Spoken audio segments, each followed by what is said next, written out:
Hey everybody, welcome to the latest episode of the Rich and Turbo Heavy Half Hour. You have me here, Rich. Find me on X at FuzzDoomRip, all the socials at Rich.Paiva, doing reviews from Wikipedia of Metal, and as a Doom Charts contributor, Turbo. How you doing today? I'm doing good. How are y'all doing? Doing great. Now, we are very excited. We're talking about the Tampa Doom and Gloom Fest 2. And I'm very excited about this because I live now in Central Florida, and I didn't know we had a fest now that I live here. Obviously, I'm a couple hours away, but that's better than the majority of fests that are out there. So I brought Eric Bigelow, D. Calhoun, and Tommy Stewart to come talk to us about Tampa Doom and Gloom Fest 2, which is happening on November 1st and 2nd, correct? In Tampa? Yes, right. Yep, 1st and 2nd. Excellent. If you guys could introduce yourselves and tell us a little about why you guys are here. Tommy, I'll start with you since I'm looking at you first, if you don't mind. Oh, hey, I'm Tommy Stewart from Black Doom Records, and in the dim and distant past, bassist for Hallows Eve, and here lately, musically, Tommy Stewart's Direwolf. So I'm on at Tampa Doom and Gloom Fest 2 as a sponsor and vendor, so I will be there. Awesome. Very cool. I'm looking at D now. D, first off, I want to say congrats on the new record. It's called Angry Old Man. I have my beautiful splatter version copy that's sitting in my record room right now. And I want to talk to you a little bit more about that if we can touch on that later. But D, tell us a little bit of, just to introduce yourself to the people who might hear you who might not know you. D. Calhoun, I'm a singer, songwriter, and author from Frederick, Maryland, signed to Black Doom Records. I was the final voice of Doom Legend's Iron Man, and I'm about to end tenure with Spiral Grave. My final show from Spiral Grave will be October 11th. Very cool. I did not know that you sang for Iron Man. That's very, very cool. I have questions there too, so that might be a whole other show. But we'll start with the Tampa Doom and Gloom Fest. But Eric, I have Eric Bigelow too. Eric, if you don't mind introducing yourself, that would be great. So I'm Eric Bigelow. I am the drummer and backup vocalist, backup screamer, I guess you would say, for Ember. And the singer is actually my wife. And we were fortunate enough to play the first festival, and we're really looking forward to playing this second one as well. Excellent. So, again, those of you who don't know, the Tampa Doom and Gloom Fest 2 is November 1st and 2nd. It's at Deviant Libation Brewery, which is very cool. It's a true festival when you start at 11 a.m. and end at midnight for 2 nights. That is some serious wear your comfy shoes for people of our certain age who are going to stand there and watch the whole show. But just to name a couple bands who people might know, especially if listening to this show, some of the big ones, we have Basque Blame, we have Electric Mud, Florist, who I keep telling everyone is my new favorite band, Hollow Leg out of Orlando, and so many more. So, Tommy, let's start with you, if you don't mind. Tell us a little bit about how you got involved and you're the part you play in the Tampa Doom and Gloom Fest. Well, I first heard about it via noting that Ember, who did release an album on Black Doom Records, their self-titled album, Ember, which we still have some. Anyway, so that's I noticed that they were playing Tampa Doom and Gloom Fest, and I had not heard of it, but I try to keep up with the bands that are not only active on the label now, but bands who have been active in the last 2 or 3 years, and maybe I'm not making the next album with them, but I still promote them because we're all in this together, and we're all co-workers, aren't we? Musicians. So it doesn't matter what band you're in. We're together. So, and the people too. So, and just enthusiasts of music.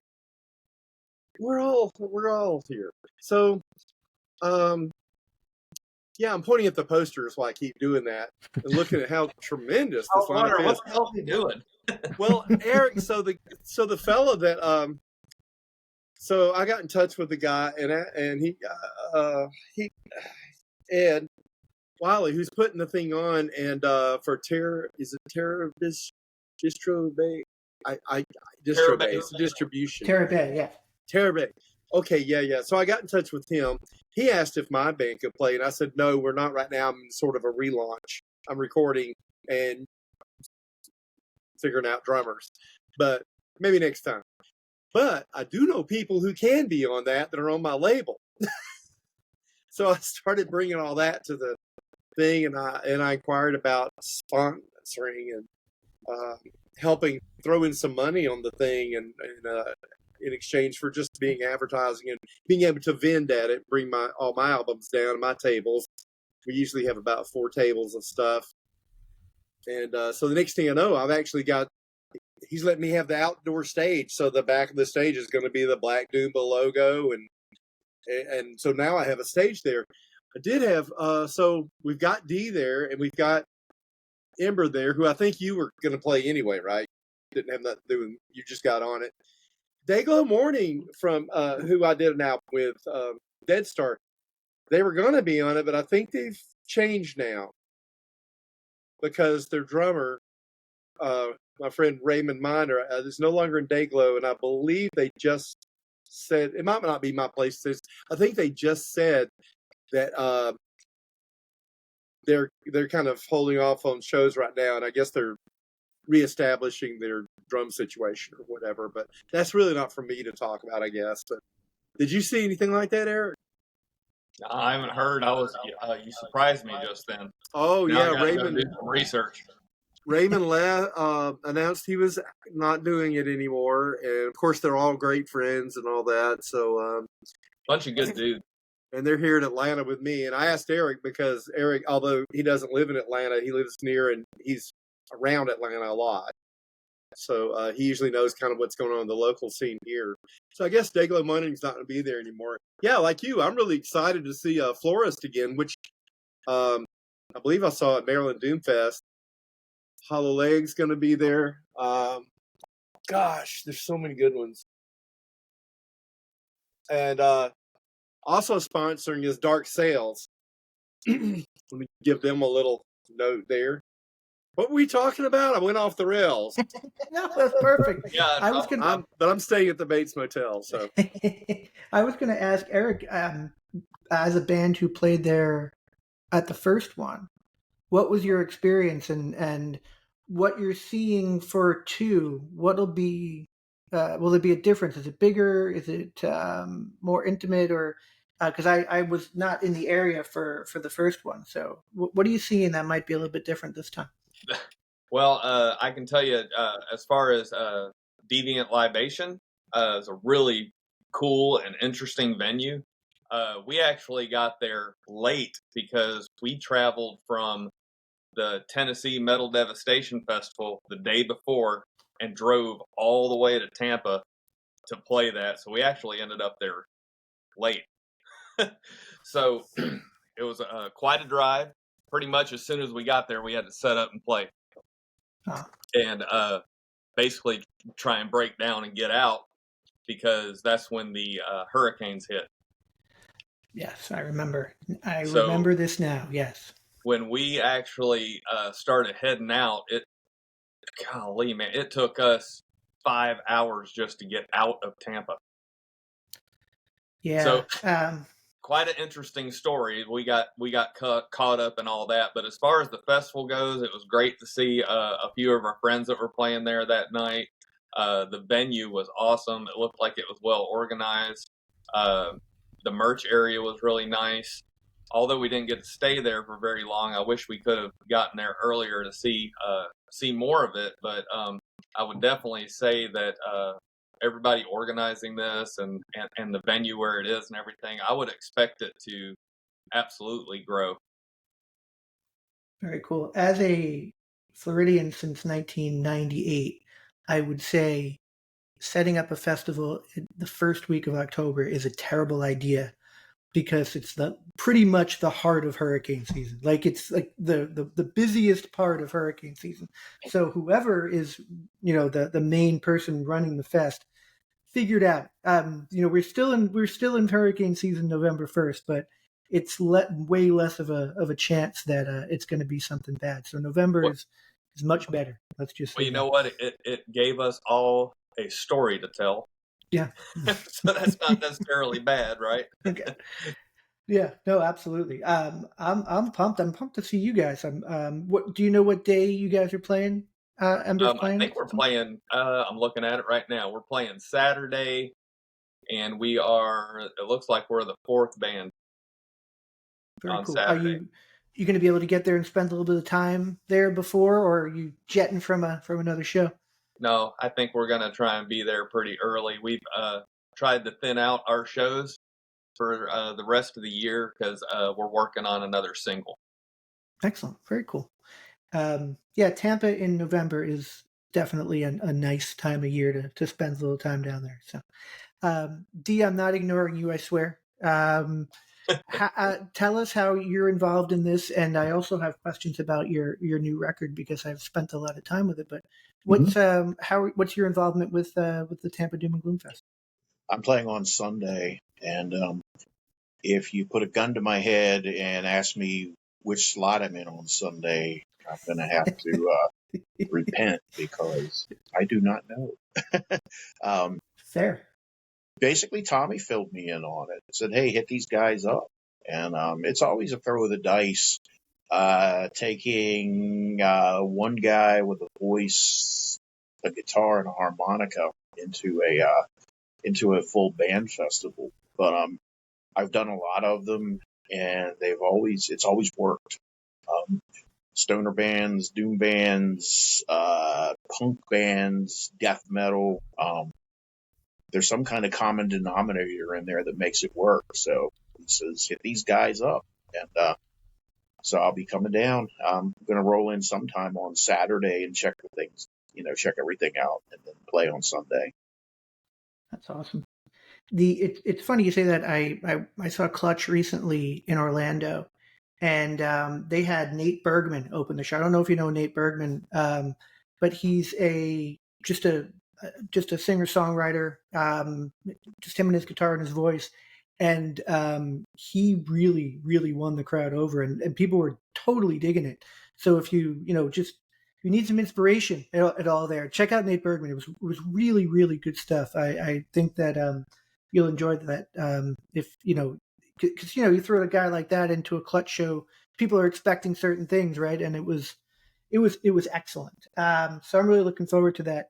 I'm glad you're playing Sunday. I'm doing my best to get there both days. Sunday's looking better right now than Saturday, so I'm hoping to get there both days. But we'll see how that works.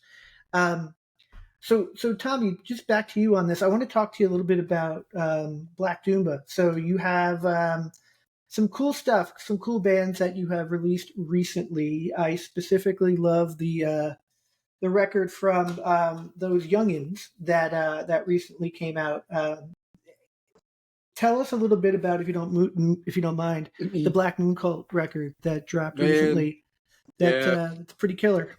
Who doesn't like it? They just took right off. So I was at Maryland Doomfest, and they were about to play, and Patrick Salerno, the drummer of Grave Next Door, officially does A&R for Black Doomba, and he's the one that brought me and said, "You got to see these guys." I watched them, and I've not. Normally, I want to hear the album. I want to see the artwork. I want to see 2 updated photos of the band. I want to see what I'm buying into before I sign somebody. I saw these guys like 5 minutes, 10 minutes into it, and I turned around and said, I got to sign these guys. They're good. I keep getting beat out. Other labels keep jumping in and just signing people immediately, and I'm waiting to hear something and all this. And these guys are going. I could tell in 5 minutes. You can put that needle down and listen for 60 seconds, and this is good. Yeah. So, or more than likely you'll like it. Of course, it's subjective, but so I hit them up pretty much right away.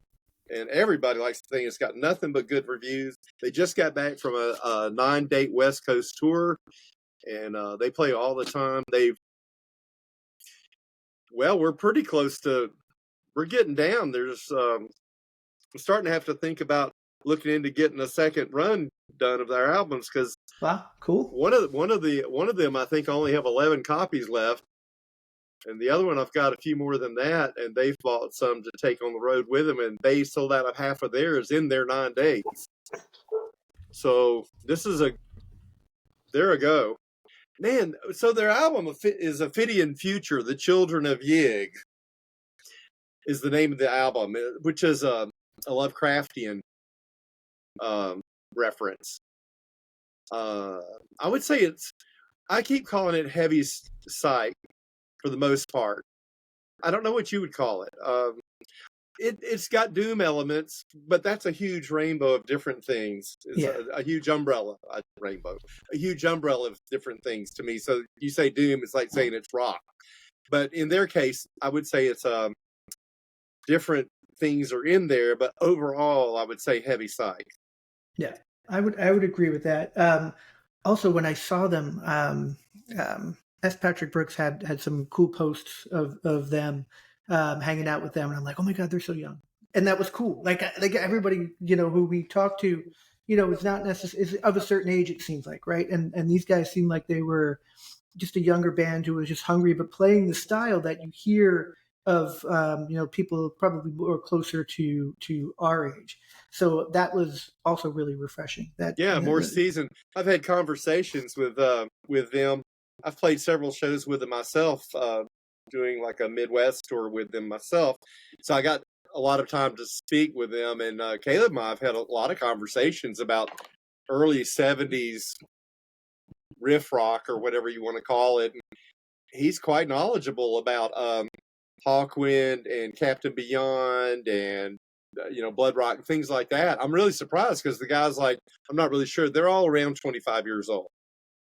Yeah, you're right. They're hungry. They're ready. Yeah. They're going for it. It's cool. It's cool to see, because normally people look like us, and they've been in tons of bands, and they've kind of been around the block, and these guys seem like young upstarts. Yeah, it's exciting. You mentioned Lovecraftian. Did I read, Dee, that you are of a Lovecraftian kind of? You've done some stuff there. You've written. You're part of a society. Is that correct in the research that I did on you? I've done some voice work with the Historical Society. It's been a while now. They put out audio adaptations of Lovecraft stories in the style of old radio, and I did some voice work with them several years ago. They very cool. They like the special effects voices, the pit gibberers in Statement of Randolph Carter and stuff like that. Just noises and screams and stuff. Very cool. Don't let anyone think that kind of thing. Yeah, don't let anyone think that I don't do my research before I interview people, because I did some serious research before I took this call. So yeah, that was very cool. Turbo, I've gone on longer than I usually do of me blabbing and not allowing you to ask questions.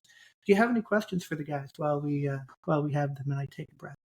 Yeah, I have a few. I was curious if you think, I guess this would be directed towards Tommy since you've got the label, if such festivals like this, if you think it would be beneficial if you recorded it and set up or put out a compilation of it.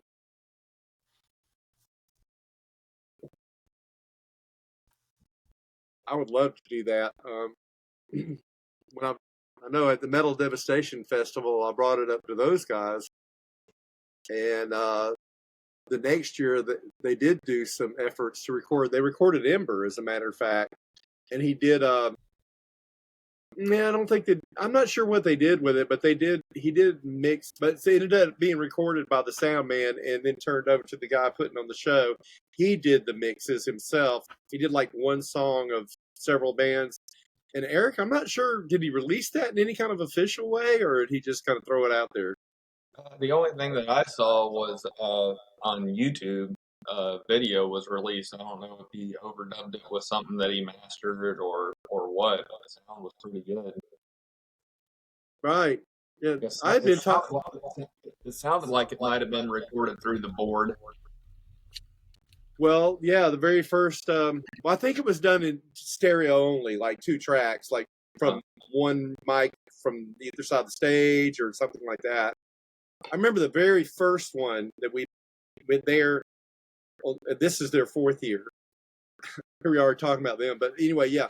So in Tampa, Doom and Gloom Fest, yeah, I would love to see that happen, but I have so much going on, I can't really. That's just like more than I can do. So I'm.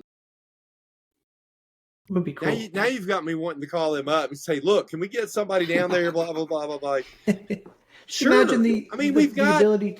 That'd be a huge way to push it, right? Got 5 or 6 weeks. I mean, either somebody can or they can't get the sound man to get the sound. I say man still like it's 1970, but get the sound person to engineer. Huh? Sound engineer. The sound engineer. I don't know how to say stuff. I'm still talking like I'm Andy Griffith and Leave It to Beaver and stuff. Just imagine that promotion, having that like a comp for that on Bandcamp. That would be awesome. Turbo, continue. I'm sorry. I owe you a couple questions. All right. As far as like when people talk about Fest, or like people that think about Fest and who haven't been there, I know that Fest have been carried on in places that are like dive bars, and then some places like are small amphitheaters. So what is it? Divine Liberation or Deviant Liberation Brewery? Deviant How Libation, big is yes. that? Is it a pretty decent size? Is it comfortable? Is it crowded? Is it claustrophobic or what? I think Eric knows because he's played it before. Yeah, I would say it's. I'm trying to think of how to compare it. It's not cramped, but it's not huge. I think it's I would say an intimate setting, but room enough for a pretty big crowd. We had a lot of fun when we played it. Matter of fact, Jens from Lungburner filmed our whole set, and that's actually what we used for the video of our latest release, Tensions. So you can kind of get a feel for the venue if you go and watch that Ember video. Is that the video that's at the top of your website? I don't remember. I'm looking right now. There's a red curtain in the background. Yeah, that's probably it. Yep. Cool. All right. Awesome. We'll have to definitely go check that out. And Eric, while we're talking, and is it indoors or outdoors? I thought I saw pictures of that place. It's both. Okay. Very cool. This time both. There's going to be a Black Doomba stage. From my understanding, I think outside, and then the inside's still going to carry on too. Now, maybe I'm wrong, but I know there's going to be a Black Doomba stage, so I have to assume that's different than the other stage. I think they had both things going in the last one as well. It was kind of like right outside the door. They had the stage set up and stuff, and they would try and kind of bounce back and forth. I love one's that. Setting up, one's playing. Mm-hmm. Yeah, I think when you're there from like noon to midnight, it's not a bad thing to be able to go see some sunlight and then step back inside, and that's probably a really, really good way to do that. So I'm just happened to be perusing your Bandcamp page, Eric, and I see the cover of Albatross that you guys have done with the room. Do you ever pull that out during a live show and do a little COC action, or is that just strictly the cover that you have there? No, we pulled that out a few months ago. We played, someplace in Atlanta, and we of course we planned it, but we busted that out, and it went off really, really good without a hitch. We also did that with Dayglow Morning. We played with Dayglow Morning at Witch Pit's CD release show in South Carolina, and we pulled out the Bury Me in Smoke cover we did. Very nice. Very cool. Yeah, there's some cool stuff that you guys have on the Bandcamp page. So anybody who's not familiar with Ember EMBR, in case you didn't know, go check out the Bandcamp page. There's some very, very cool stuff on there. Dee, back to you. I like I said, I've spent a lot of time with your new record, and I really, really enjoyed it. I feel like it's just this like I know people say it's kind of acoustic doom or doom folk, or they call it all sorts of stuff. But Do you have anybody who you're kind of channeling there? Like what the stuff you do on your solo stuff. Like who are you thinking of when you start to write and play those songs? If I anyone. kind of have to split it into two. There's the singing side and then the songwriter art side. Vocally, my big three have always been Halford, Dio, and Ronnie Van Zant. Where songwriting is concerned, I've always been attracted to the storytelling element. Um, I discovered that real early in life with Jim Croce, with Bad Brown, Jim, stuff like that. So probably from a songwriter standpoint, guys like that, Neil Young, Johnny Cash, John Fogerty, just swampy, no frills, no pretense, just here it is. That sort of thing. I love that, and I don't think we've ever had those names mentioned on the show, and I'm so happy now that we have, because those are all bands that we love also. It's funny, like I don't necessarily put you in the same grouping, but there's a vibe, and when I'm always going to listen to something like that, there are a couple guys from like the old hardcore scene, like Tim Barry, who was in Band of Ale, and Chuck Reagan. I don't know if you heard any of their works, where they were in these hardcore bands, and then they just became these, like, I don't want to say like outlaw country guys, but just they're just a different whole thing, just them kind of storytelling with their guitar, still singing the same way they did in their hardcore bands, but just bringing a different kind of slant on it. So I've always loved that stuff, which is why I think I'm so drawn to your record. Well, I've always been into acoustic stuff. I loved when the Unplugged thing exploded back in the 90s on MTV. Seeing, bands that I grew up with, like when Kiss did their appearance on it, just hearing that side of it. I used to, even before I was really playing guitar, would love to dissect songs and bands that I was in and do acoustic arrangements and stuff like that. Just to hear sort of the flip side of how things could sound if you took the wall of amps out of it and just stripped it down. So I've had a lot of people ask me, you ever have plans to record any of your songs with a full band, an orange stack and an SG, because a lot of it would translate well that way. But now I like doing things the way I do it. Yeah, I think we need you in what you're doing in the scene. It's different, and it's a I know you've been around the scene for a while, but to me, it's a breath of fresh air. If I want to just kind of put something on where I'm not getting assaulted by riffs, which is what I do 95% of the time, I'm going to look for the D. Calhoun record, because I think it's exactly what I need to bring that down. So if people have not heard that, you guys need to go check it out. You mentioned the Kiss Unplugged. So as a Kiss fan, I have to ask you, what was your favorite moment on that Unplugged? Do you remember that enough where you have a favorite moment on that Unplugged? I was stunned when they pulled Going Blind out of the hat. Exactly what I was going to say. That is exactly the part when I knew that they were not screwing around. My mouth dropped open. I'm like, oh my God, this is awesome. And I remembered how great Gene's bass tone was. I think he was playing a Kramer, and the bass was just something. Yeah. It's so funny you say that, because that's when I knew that it wasn't just going to be like the normal hits that you would hear. Because you go to a Kiss show, or you went to a Kiss show for like the last 20 years, it's the same set. It's the same thing every time. But when Going Blind came on, I was like, oh yeah, we're actually making something for the fans here, that the true fans who are going to be pumped to hear it. Yeah, I could talk about this shit all day. So. Tommy, well, I'm very excited that you're sponsoring the stage. And did you have any say as a sponsor on who's playing on the Black Doom stage, or are they assigning bands who are playing on the Black Doom stage?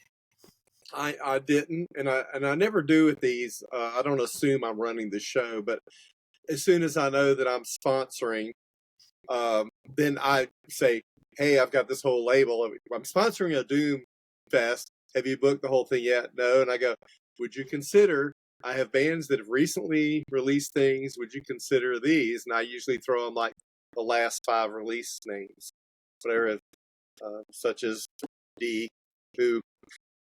I'm going to see John Fogerty. By the way, I've got tickets.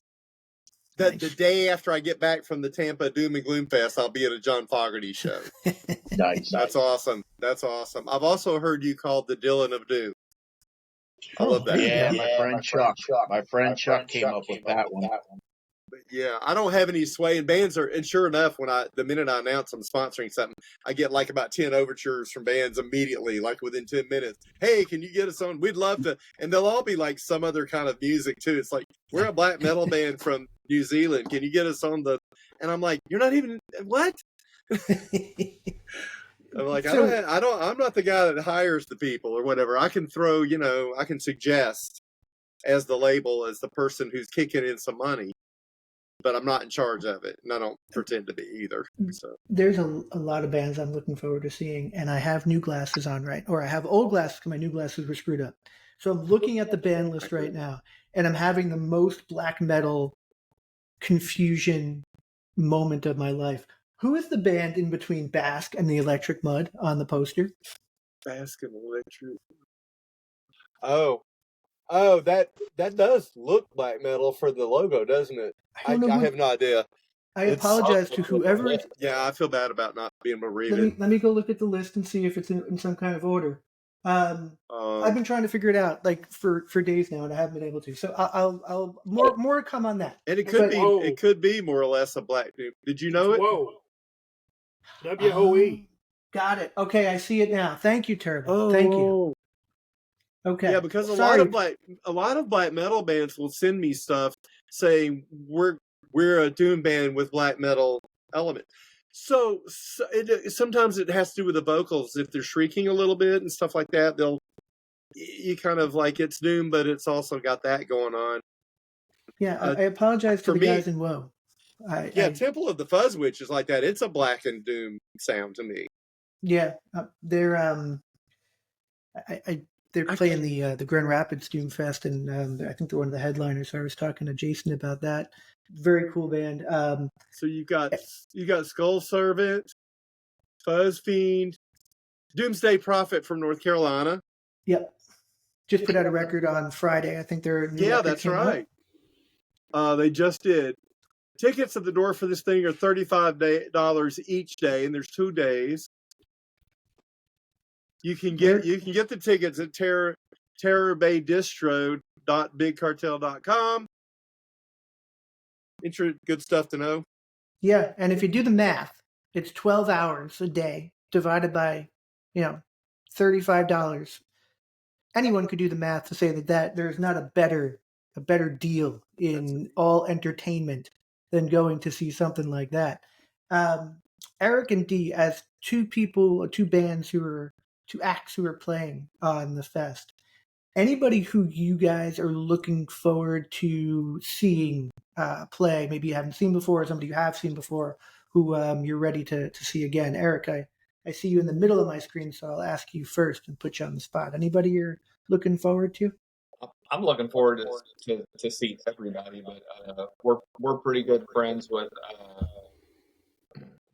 Lungburner, of course. I'm looking forward to seeing those guys. Jens is a good friend of mine.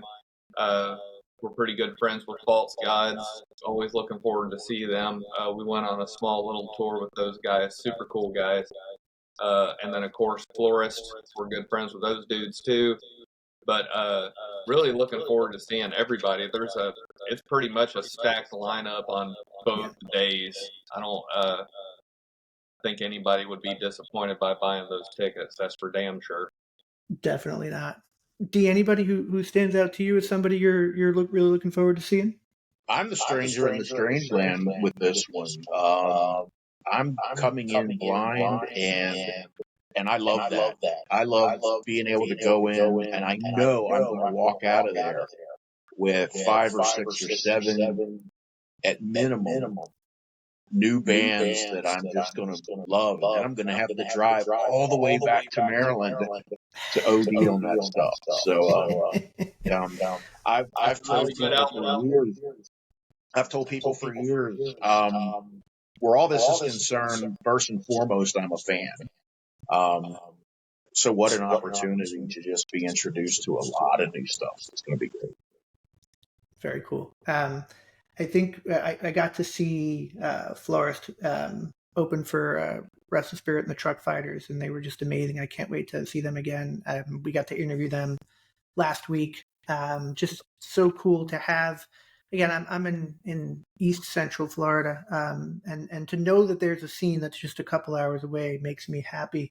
But I was also talking to Chaz, who is the drummer for Liquid Pennies, and I didn't even know that he's also the drummer for the Electric Mud, which is a band that I know Turbo and I have loved for a really long time. So I'm really pumped to be able to see those guys too, who are from Fort Myers-ish. They're kind of spread over. So the fact that there are just Florida bands playing makes me very happy and gives me hope for a scene here. And maybe there'll be a Rich and Turbo sponsored stage next year for Doom and Gloom Fest 3. That's something to consider, I think. Turbo, what else do you have for the guys? We've kept them longer than promised, but I want to see if you had anything else for them. Not unless I go find some oil in my backyard, we won't be. Don't worry. I got you. Don't worry. I got you.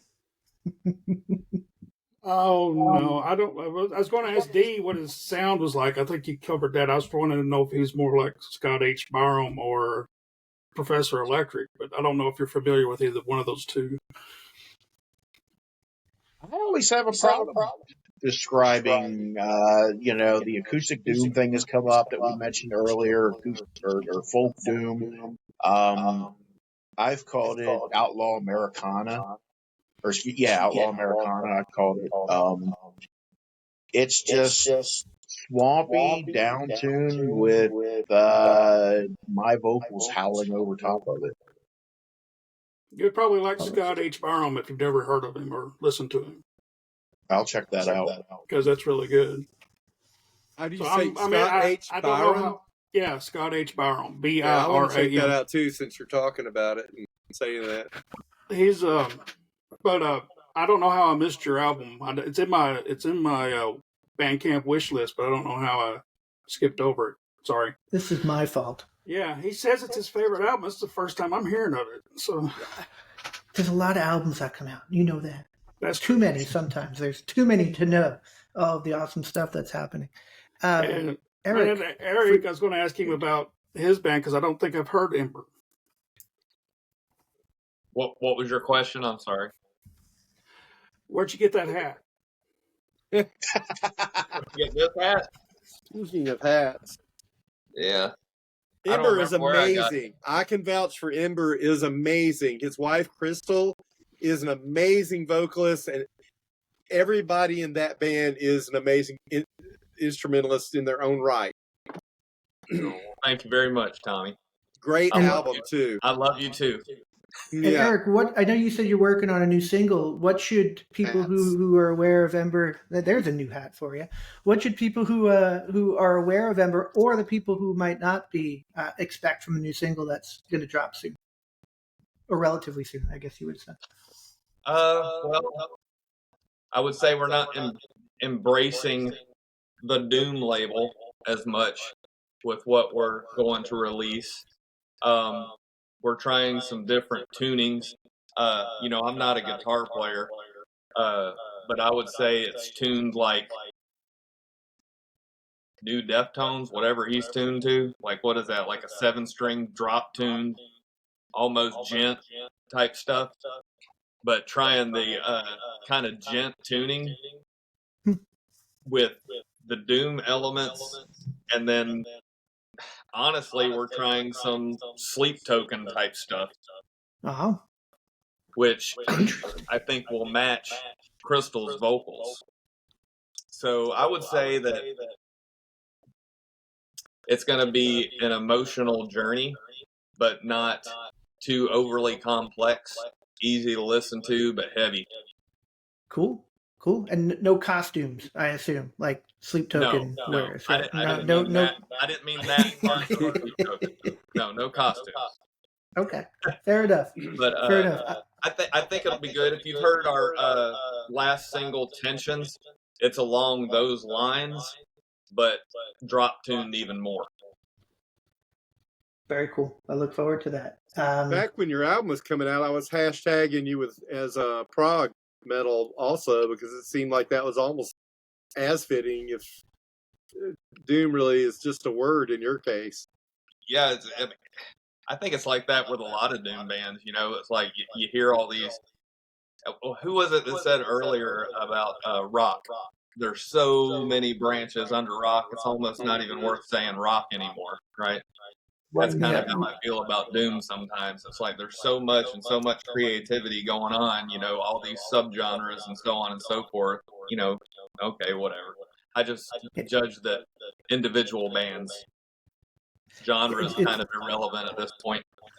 It's funny. I had a with S. Patrick Brooks and Scott from Clean and Sober Stoner. We did just a show about the doom charts and what doom charts means. And doom just doesn't really, like, to your point. What's doom at this point? People vote for doom and stoner and psych, and I voted for Dee's record, which is none of the above, right? And you know, some of the more mainstream stuff that might be considered. It's just heavy underground music at this point is what we kind of consider, and that's what we listen to and that's what we like. The labels, I think, just help people get their head around what they're getting themselves into. But generally, I think the bands that we talk to, like I just bringing Florist back up, Turbo pulled up one review that mentioned King Crimson, and Turbo's like Hawkwind, and I'm like something else, and they're like completely something else, and all four of them are something else. So it's just it's just what you like, what you dig, and exactly. What people are enjoying and what we're getting behind. So I agree with that. Awesome. Guys, thank you so much. Just to refresh and make sure I get everything right, Terra Bay Distro presents the Tampa Doom and Gloom Fest 2. It's at Deviant Libations Brewery, November 1st and 2nd of this year. We will hopefully not have any hurricane issues or weather issues in Tampa that week. Bands include Basque, friends of the show, Basque, friends of the show, Florist. We have local to me, Hollow Leg. We have Skull Servant. We have D, and we have D Calhoun. We have Ember playing. We have so many more. Shout out to Woe for me not being able to read their logo. Please, you guys come on the show and talk to me too. $35 a day. I mean, for crying out loud. Again, do the math in your head. What, $3? No, $2, $2.50 a band? Just go. Drink a lot of beer, buy a lot of merch, go hang out with these guys because they're super cool. Tommy, Eric, and D, thank you so much for coming on and talking about Tampa Doom and Gloom Fest too. Thank you. Thanks, everybody. Thank you, guys. Thank you. Thank you.